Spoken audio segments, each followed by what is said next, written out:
नमस्ते, मैं सलोनी अग्रवाल आप सभी का अपने ऑनलाइन प्लेटफॉर्म पर स्वागत करती हूँ। आज के इस वीडियो में मैं अकेली नहीं हूँ, मेरे साथ रिस्पेक्टेड शुभम सर हैं, जिनको मेंस एमपीपीएससी मेंस और इंटरव्यू का काफ़ी अच्छा एक्सपीरियंस रहा है। तो ये हमारे लिए एक सौभाग्य की बात है कि आज हमारे साथ शुभम सर जुड़े हैं और आप लोगों को लाइव बताएंगे कि किस तरीके से 11 मार्क्स के क्वेश्चंस को अटेम्प्ट करा जाता है। पिछले वीडियोस में हमारे साथ संदीप सर जुड़े हुए थे, वो भी हमारे लिए सौभाग्य था कि उन्होंने हमको 3 मार्कर और 5 मार्कर बताए किस तरीके से लिखना चाहिए।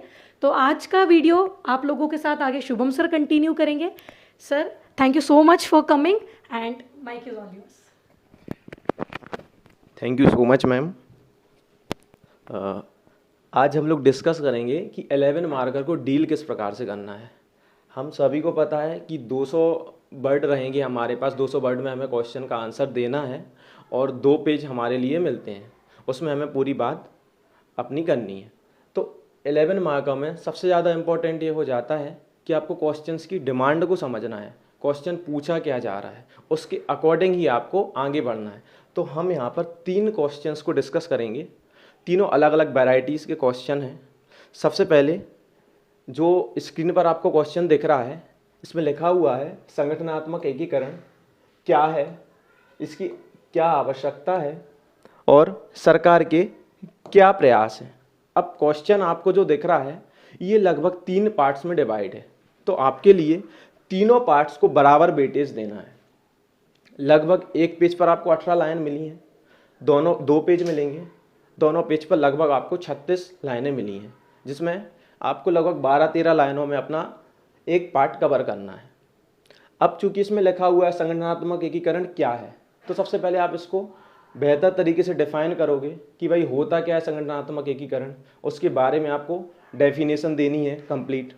फिर उसके बाद आपको क्या करना है, इसकी आवश्यकता क्या है। अब इस क्वेश्चन में क्या है, 3 पार्ट में तो है, ये क्वेश्चन 3 पार्ट में बटा हुआ है, पर ये डेफिनेशन है आपकी 4 से 5 लाइन में लगभग खत्म हो जाएगी। तो आपके लिए क्या करना है, जो इसमें सेकंड वाला पार्ट है इसकी क्या आवश्यकता है, तो इसके लिए आपके लिए कम से कम 7 से 8 अच्छे पॉइंट्स तैयार करके रखने हैं। और इस सिलेबस में सीधा सीधा मेंशन है आपके लिए। आप पेपर 3 में जो एनर्जी वाली यूनिट है उसको उठाओगे तो उसमें सिलेबस में सेम यही लाइन लिखी हुई है, संगठनात्मक एकीकरण। इसको आप 11 मार्कर में इस प्रकार से पूछा जा सकता है।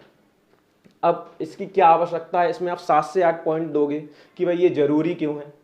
फिर इसके बाद क्या करना है, जो नेक्स्ट स्टेप रहेगा आपका, आपको ये बताना है कि सरकार के प्रयास क्या हैं। तो सरकार ने कौन कौन से स्टेप्स लिए हैं, कौन सी कमेटीज बनी हैं जिनने सिफारिश की है संगठनात्मक एकीकरण से संबंधित, उसको आपको मेंशन करना है। साथ ही साथ में जो कुछ स्टेप्स गवर्नमेंट ने लिए हैं, कुछ मंत्रालय हैं जिनके लिए 2 अलग अलग मिनिस्ट्रीज़ के एक कॉमन मिनिस्टर अपॉइंट किए हैं, उनको आप मेंशन कर सकते हो। उसमें केलकर समिति बनी है, उसके बारे में आप मेंशन कर सकते हो। उसके साथ ही अब सबसे बड़ा क्वेश्चन ये रहता है, सभी के मन में डाउट आता है कि हमें इंट्रो और कंक्लूजन के लिए क्या करना है। तो देखिए यहाँ पे चूंकि इंट्रो के रूप में तो आपके लिए क्वेश्चन का जो ऊपर वाला पार्ट है, संगठनात्मक एकीकरण है क्या, उसी को आप डिफाइन करोगे बेहतर तरीके से, वही आपका एक प्रकार से इंट्रोडक्शन ही है और आपका क्वेश्चन का भी सॉल्यूशन निकल के आ रहा है। तो इसमें बहुत ज़्यादा डिमांड नहीं है इंट्रो की, आप सीधा क्वेश्चन के अकॉर्डिंग जा सकते हो। फिर सेकंड स्टेप आप फॉलो करोगे कि इसकी आवश्यकता क्या है, फिर सरकार के प्रयास बताइए। फिर उसके बाद इसमें कंक्लूजन आपका बहुत ज़्यादा इंपॉर्टेंट रहेगा। अब कंक्लूजन में आप कोई करंट का फैक्ट डाल सकते हो या कोई बेहतर सुझाव आप दे सकते हो। ठीक है, तो इस प्रकार से ये पूरा आपका कंप्लीट क्वेश्चन हो जाएगा। फिर नेक्स्ट हम देखते हैं, नेक्स्ट क्वेश्चन क्या पूछा जा सकता है कि आलोचनात्मक मूल्यांकन कीजिए। अभी अपन यहाँ पे क्या देख रहे हैं क्वेश्चन में, मीडिया की भूमिका का आलोचनात्मक मूल्यांकन कीजिए। इसी प्रकार से आपसे किसी भी चीज़ की आलोचनात्मक मूल्यांकन के बारे में पूछा जा सकता है। अब इस प्रकार के क्वेश्चन में आपको करना क्या है, यहाँ पे आपको एक बेहतर इंट्रोडक्शन देना है। जिस भी चीज़ की आलोचनात्मक मूल्यांकन की बात की गई है उसके बारे में आप पहले एक बेहतर इंट्रोडक्शन देंगे कि मीडिया एक्चुअल में होती क्या है, उसके टाइप भी आप बता सकते हैं। मीडिया को अपन ने डिफाइन किया कि भाई मीडिया एक ऐसा माध्यम है जिसके द्वारा सूचनाओं का आदान प्रदान लोगों के पास किया जाता है।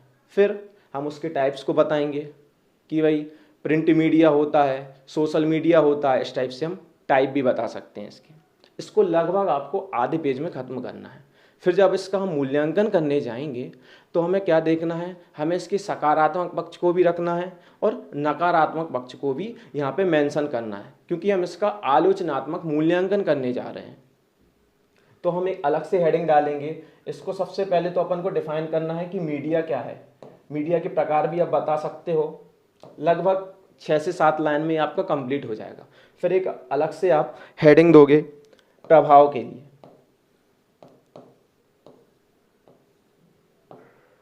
या भूमिका बता सकते हो आप, प्रभाव, या फिर उसके अलावा आप भूमिका भी बोल सकते हो। भूमिका में क्या रहेगा, एक हेडिंग डालने के बाद पहले आप सकारात्मक पक्ष रखोगे मीडिया का, उसके बाद उसकी कुछ सीमाएं बता सकते हो। सकारात्मक पक्ष में मीडिया का क्या रोल है, किस प्रकार से वो लोगों के बीच में अवेयरनेस फैलाती है, जो राजनीतिक विचारधाराएं हैं उनके लिए लोगों के समक्ष रखती है, मतदान का जो परसेंटेज है उसको बढ़ाने में क्या भूमिका है। तो इस प्रकार से हम साथ ही साथ सरकार के जो कार्य हैं, सरकार के द्वारा जो स्कीम्स लाई जा रही हैं उनसे भी लोगों को अवेयर कराती है, जो देश विदेश की खबरें हैं उनके बारे में भी लोगों को अवेयर कराने का काम मीडिया करती है। इस प्रकार से आप सकारात्मक भूमिका बता सकते हो। फिर इसी में आपको ये 7-8 लाइन में आपको उसकी सकारात्मक भूमिका बतानी है। फिर इसके बाद आप क्या बोलोगे, एक अलग से हेडिंग दोगे सीमाएं, मीडिया की क्या सीमाएं हैं। सीमाओं में क्या है कि भाई आपको बताना है भाई कि किस प्रकार की जो नकारात्मक तत्व हैं मीडिया के अंदर इंटर हो रहे हैं। जैसे आप पेड न्यूज़ को बता सकते हो, साथ ही साथ पक्षपात की बात भी कर सकते हो, कुछ चटपटी खबरें जिनकी आवश्यकता नहीं है उन पर मीडिया ज़्यादा ध्यान देती है। इसके साथ ही कुछ महत्वपूर्ण खबरें हैं उनके लिए कभी कभी मीडिया जनता के सामने बेहतर तरीके से नहीं रख पाती है। तो ये सीमाएं हो जाएंगी। और भी पॉइंट्स हो सकते हैं, उनको भी आप यहाँ पे मेंशन कर सकते हो। फिर एक आपको बेहतर सजेशन देना है, कंक्लूजन। इस टाइप के जो क्वेश्चन आएंगे आलोचनात्मक मूल्यांकन वाले, तो इनमें इंट्रोडक्शन के साथ ही साथ कंक्लूजन की सबसे महत्वपूर्ण भूमिका रहेगी। और जब भी आप किसी भी चीज़ का आलोचनात्मक मूल्यांकन करेंगे तो आपको सकारात्मक और नकारात्मक पॉइंट तो रखने ही हैं, पर एक बहुत बेहतर सुझाव आपके लिए देना है जो लगभग सकारात्मक ही होना चाहिए, या जो आप सुधार चाहते हैं उसको आप यहाँ पे मेंशन कर सकते हो, वो आपका व्यक्तिगत रहेगा। तो इस प्रकार से पूरा क्वेश्चन हो सकता है कंप्लीट। फिर इसके बाद एक और क्वेश्चन है हमारे पास, अभी हाल ही का क्वेश्चन है, 2020 के मेंस में आया हुआ था। पीएच पैमाने पर टिप्पणी लिखिए। अब चूंकि ये 5 नंबर में लगभग सफिशिएंट मटेरियल है इसके लिखने के लिए, बहुत ज़्यादा इसका मटेरियल आपके पास नहीं होगा कि आप 11 मार्कर में इसको खींच पाओ। अब क्या हुआ कि ये 11 मार्क में आपसे पूछ लिया गया, तो आपके लिए क्या करना है, इस प्रकार के क्वेश्चन के लिए अब आपके लिए क्या करना है, तोड़ना है क्वेश्चन के लिए, खुद से तोड़ना है। जैसे कि सबसे पहले आपको पीएच पैमाने के बारे में बताना है कि क्या है। इसमें आप ओपन हो, बिल्कुल ओपन हो। आपसे पूछा टिप्पणी कीजिए। अभी तक क्या था, अपन ने क्या देखा था, एक तो संगठनात्मक एकीकरण वाला देखा था क्वेश्चन। उसमें क्वेश्चन में 3 पार्ट अलग से मेंशन थे, क्या है, इसकी आवश्यकता क्या है और प्रयास क्या है। फिर उसके बाद अपन ने सेकंड क्वेश्चन जो देखा था उसमें बोला गया था कि मीडिया की भूमिका का आलोचनात्मक मूल्यांकन कीजिए। उसमें भी अपन के लिए क्या करना था कि उसके सकारात्मक और नकारात्मक पक्षों को बताना था और कंक्लूजन देना था।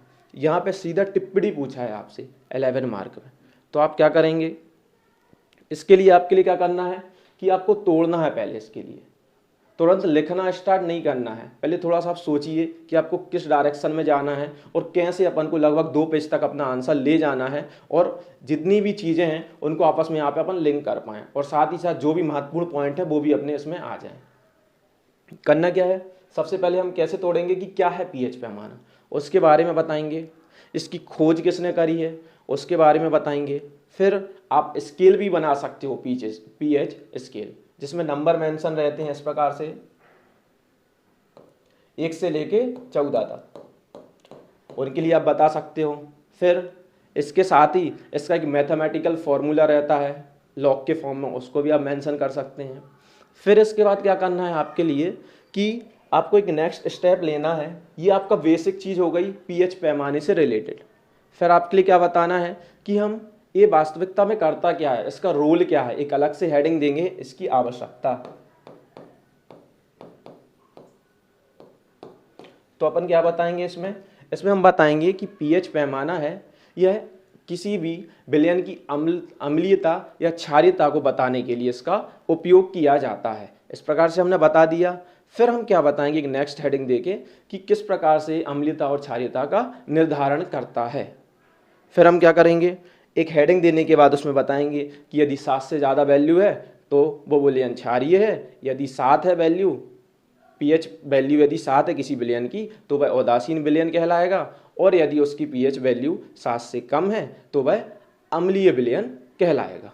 इस प्रकार से हम अलग अलग करके बता सकते हैं कि किसी विलयन की कंडीशन उनको लिख सकते हैं अलग से कि फर्स्ट कंडीशन में आप क्या लिखोगे, यदि किसी विलयन की पीएच वैल्यू 7 से अधिक है तो वह विलयन क्या होगा, क्षारीय होगा।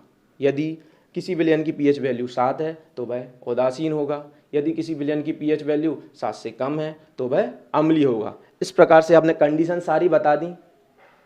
फिर आप क्या करोगे, आपके पास लगभग 15 से 16 लाइन दूसरे पेज में बची रहेंगी। अब क्या करना है आपके लिए, अब इसका इम्पोर्टेंस बताना है आपको, पीएच वैल्यू का, पीएच पैमाने का इम्पोर्टेंस क्या है। तो सबसे पहला इम्पोर्टेंस तो क्या है कि वह ये अम्लीयता और क्षारीयता का निर्धारण करता है। फिर इसके अलग अलग यूजेस बता सकते हो आप, कैसे कि अम्लीय वर्षा है, यदि कोई वर्षा हो रही है तो उसका जो जल है वो अम्लीय है या नहीं, उसको अपन किसके माध्यम से जान सकते हैं, पीएच पैमाने के माध्यम से।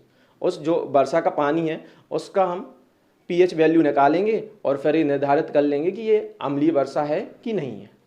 फिर उसके बाद हम क्या कर सकते हैं, नेक्स्ट स्टेप में बता सकते हैं भाई एग्रीकल्चर में भी इसका यूज है। कैसे है कि हम मृदा का परीक्षण कर सकते हैं, उसकी पीएच वैल्यू निकाल सकते हैं, उसके आधार पे हम मृदा के लिए कुछ उपचार कर सकते हैं। यदि अम्लीय मृदा है तो उसकी अम्लीयता को हम कैसे कम करें, यदि क्षारीय मृदा है तो उसकी हम क्षारीयता को कैसे कम करें। तो एक इम्पोर्टेंस हो जाएगा। आप चिकित्सा में भी उसका यूज बता सकते हैं कि भाई पीएच वैल्यू यदि कम होती है तो हमारे दांतों का क्षय होता है, तो किस प्रकार से हम उस परीक्षण को करके अपने दांतों का बेहतर उपचार कर सकते हैं। इस प्रकार से और भी आप एडवांटेज लिख सकते हो, तो एक कंप्लीट आपका क्वेश्चन हो जाएगा। इस प्रकार से आप 11 मार्कर को कर सकते हो। Thank you so much.